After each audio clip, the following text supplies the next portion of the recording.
எல்லாருக்கும் வணக்கங்க. ஸ்நேகிதி ஃபுட்ஸ்ல இருக்கோம். இன்னைக்கு எங்களோட ஆன்லைன் பிசினஸ பத்தி ஒரு சின்ன தகவலுங்க. வாங்க பார்க்கலாம். நாங்க ஸ்நேகிதி ஃபுட்ஸ்ல ஒரு 6 1/2 வருஷமா பார்த்தீங்கன்னா, நல்ல தரமான, இயற்கையான முறையில செக்கு எண்ணெய் உற்பத்தி பண்ணிட்டு இருக்கோங்க. ஒரு 3 வருஷமா மசாலா பொடி உற்பத்தி பண்ணிட்டு இருக்கோங்க.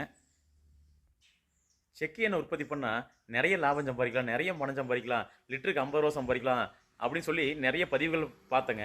அந்த பதிவுகள பார்த்துட்டு தான் நாங்க வீடியோவே போட ஆரம்பிச்சோங்க. என்னடா இது ரூ. 50 சம்பாதிக்கலாம் 1 லிட்டருக்கு அப்படின்னு சொல்றாங்களே!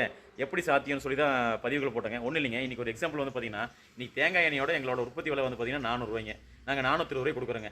இன்னும் ரூ. 10 செலவு எச்சுதாகுமே தவிர கம்மியாகாதுங்க. அப்ப ரூ. 400 உற்பத்தி பண்ணி, ஒரு செலவு இன்னும் ரூ. 10 எச்சா இருக்க வாய்ப்பு இருக்கு. செலவு தான் ஆகறக்கு வாய்ப்பு இருக்கே தவிர, சேர்ந்து வரக்கு வாய்ப்பு இல்லைங்க.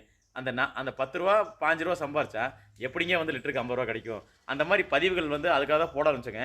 நெறைய பேரு ஒரு ஒரு சின்ன முதலீட வச்சு நம்ம ஏதோ சம்பாரிச்சலாம்னு சொல்லி இந்த தொழில் ஆரம்பிச்சு, சிக்கல்ல சிக்கிக்கூடாதுன்னு சொல்லி தான் நாங்க இந்த பதிவுகளே போட ஆரம்பிச்சோம். இந்த பதிவுகள் போட ஆரம்பிச்சதுக்கு நாங்க என்ன பண்ணோம்னா, அதுக்கப்புறம் எங்க உற்பத்தி சம்பந்தமான வீடியோலாம் போட ஆரம்பிச்சோங்க. நாங்க கடலை எண்ணெய் உற்பத்தி பண்றது, தேங்காய் எண்ணெய் உற்பத்தி பண்றது, நல்லெண்ணெய் உற்பத்தி பண்றது, மசாலா பொடி உற்பத்தி பண்றது, இப்படி வீடியோலாம் போட ஆரம்பிச்சோங்க. வீடியோலாம் போட ஆரம்பிச்சதுக்கு அப்புறம் தான் இப்போ ஒரு 2, 3 மாசமா எங்களுக்கு பார்த்தீங்கன்னா, ஆன்லைன்ல ஆர்டர் எடுத்து கொஞ்சம் பண்ணிட்டு இருக்கோங்க. இதுக்கு முன்னாடி பார்த்தீங்கன்னா, எங்களுக்கு லோக்கல்ல இருக்கிற வாடிக்கையாளர்லாம் பார்த்தீங்கன்னா, வாங்குவாங்க. ரூ. 10 ரூ. 20 பார்த்துட்டு எங்கேயாச்சும் இடம் மாறிட்டே இருப்பாங்க. இன்னைக்கு வாடிக்கையாளர் பார்த்தீங்கன்னா, ஒரு நகரும் மேகமாட்ட தான் இருக்காங்க. அதாவது நம்மகிட்ட வாங்குவாங்க. ஏன் வாங்குறாங்கன்னு தெரியாது. ஒரு 3 மாசம், 4 மாசம் கழிச்சு மாறிருவாங்க. ஆனா, அந்த தொடர்ந்து வாங்குற வாடிக்கையாளர் பார்த்தீங்கன்னா, ஒரு 30% 40% தொடர்ந்து வாங்குவாங்க. அப்ப வாடிக்கையாளர் நமக்கு எந்த அளவுக்கு அதிகமாகறாங்களோ, அந்த அளவுக்கு நமக்கு நல்லது அப்படின்னு சொல்லி தான் நாங்க நெனச்சோங்க.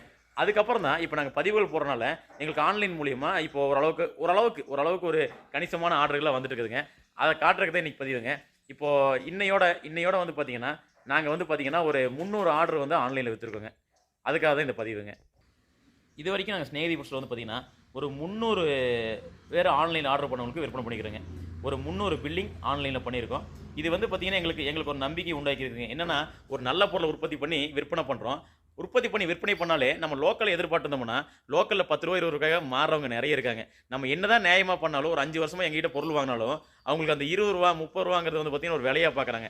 அதே ஆன்லைன் வாடிக்கையில எடுத்துட்டீங்கன்னா, அவங்க நகரத்திலயோ கொஞ்சம் ஒரு பொருள் கிடைக்காம இருக்க இடத்துல இருந்தாங்கன்னா, அவங்களோட சப்போர்ட் ஒரு பொருள நம்பிட்டாங்க. இவங்க கரெக்ட்டா குடுக்குறாங்க. எங்களுக்கு என்னன்னா, மக்களுக்கு எங்க எங்க எங்க மேலயும், எங்க பொருட்கள் மேலயும் நம்பிக்கை வரணுங்க. அப்படி நம்பிக்கை வந்தா தொடர்ந்து சப்போர்ட் பண்ணுவாங்க. இன்னைக்கு நல்ல பொருள விக்கிறதுக்கு கூட பணம் வேணுங்க. பணம் இல்லாம எதுவுமே பண்ண முடியாது. அட்லீஸ்ட் ஒரு மினிமம் லாபத்துல பண்றோம். அந்த மினிமம் லாபத்துல சப்போர்ட் ஆனா நாங்க தொழில்ல இருப்போம். தொழில் தொடர்ந்து பண்ண முடியுங்க. அதுக்காக இந்த தொழில் தான் வாழ்க்கைங்கிறது இல்ல. இந்த தொழில விட்டு போனாலும் இன்னும் நல்லா சம்பாதிக்கலாம். நல்ல தொழில்களா தெரியுங்க. இருந்தாலும் என்ன ஒரு நல்ல பொருளுங்கிறது நம்ம எல்லாத்தோட ஆரோக்கியம் சம்பந்தமான விஷயம். அதனால தொடர்ந்து பண்ணிட்டு இருக்கோம். தொடர்ந்து செய்வோம்னு நினைக்கிறேங்க. ஆதரவு தர எல்லாத்துக்கும் நன்றி.